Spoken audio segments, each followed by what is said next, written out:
ফরজ? 7 ফরজ। তার মধ্যে সর্বপ্রথম ফরজটাই হচ্ছে কি রে? বোঝানো না কি? শরীর পাক। কি শরীর পাক? শরীর পাক এটা কি? ফরজ। এটা কি? এই ফরজ যদি আদায় না করে নামাজ হবে? হ্যাঁ। এরপরটা কি? কাপড় পাক। এরপরটা কি? কাপড় পাক না থাকলেও নামাজ হবে জন্যই জুমা আবার সমস্ত কর্ম ব্যবস্থা যা আছে, শুধু ব্যক্তিগত কর্ম ছাড়া সরকারি বেসরকারি যত কর্ম প্রতিষ্ঠান আছে, স্কুল মাদ্রাসা শিক্ষা প্রতিষ্ঠান যা আছে, সবকিছু কি থাকে? বন্ধ। পুরো সপ্তাহ ভরে মানুষ যে ময়লা জামা কাপড়গুলো করে এগুলাকে পরিষ্কার করার জন্য শুক্রবার কি জুমা বা ময়লা আবর্জনা যা আছে, কাপড় চোপড় যা আছে সবকিছু পরিষ্কার করে সুন্দর করে সবাই কোথায় যাবে? ঈদে নামাজ আদায়ের জন্য বাবার সাথে চলে যাবে। এবং যারা মেয়ে আছে এরা কি করবে? বাসায় আম্মুকে বাসার কাজে কি করবে? সাহায্য করবে। এবং তারাও গোসল করে নামাজ আদায় করবে।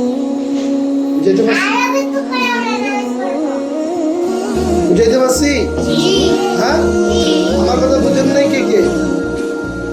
সবাই বুঝছেন? বলে যাদের চুল বড় আছে আমরা সবাই কি করবো? চুলগুলা কেটে ফেলবো। যাদের নখ বড় আছে আমরা সবাই কি করবো? নখগুলা কেটে ফেলবো।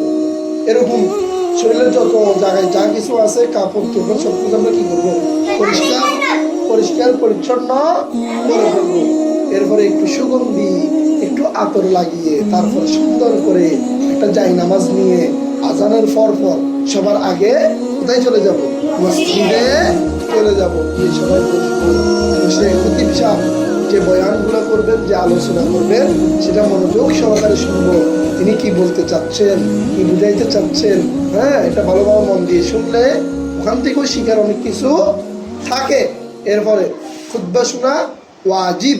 যখন খুতবা পড়ে নামাজের আগে, এটা সবাই মনোযোগ সহকারে মন চোখ বন্ধ করে দিলের কান দিয়ে সুন্দর করে খুতবাটা শুনবেন।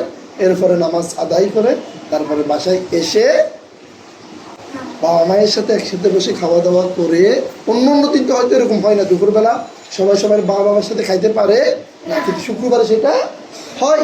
খাওয়া দাওয়া করে রেস্ট করে বিকালবেলা একটু খেলবেন, বাস। সুন্দর। বুঝাইতে পারছি? বুঝাইতে পারছি? ইনশাআল্লাহ। আমরা যা যা বলছি, আপনারা যা যা শুনছেন, এটা সুন্দরভাবে আদায় করার জন্য কি করবেন? চেষ্টা করবেন ইনশাআল্লাহ। আল্লাহ আমাদের সবাইকে কি করো? তৌফিক দান করুন। সবাই বলেন আমিন।